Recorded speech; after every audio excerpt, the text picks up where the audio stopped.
Na, kaip jūs gyvenat, kaip laikotės? Atvažiuoju pasiimti iš būrelio savo vaikino. Tai galvoju, pakalbėti gal su jum kažką reikia, kažkokios informacijos perduoti. Tai va, dar kartą noriu priminti, kas manęs dar nepažįstate, esu Rasa, Pristovų sodybos šeimininkė. Ir kas norite atvykti į mūsų nuostabią sodybą, šventę švęsti, ar tiesiog į pirtelę, pasimėgauti kubilu,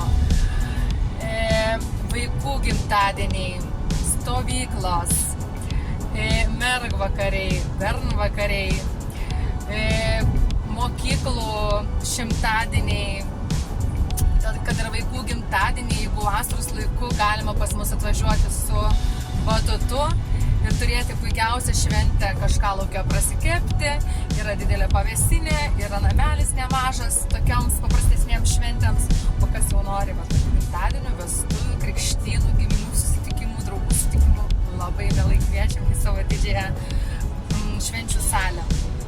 Tai va tokios naujienos su mumis, o šiaip tikrai gyvenam gražioj vietoj, aplink miškai, aplink žiauriai graži gamta. Kas mėgsta pamedituoti, pasivaikščioti, paieškoti gražių vietų miškuose, pakvėpuoti grynų orų, tiesiog atsipalaiduoti nuo miesto, labai kviečiam.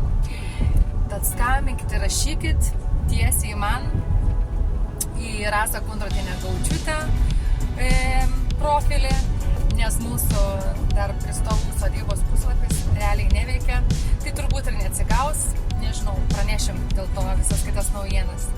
Nu, tai tiek, gero vakaro visiems, gražaus vakaro.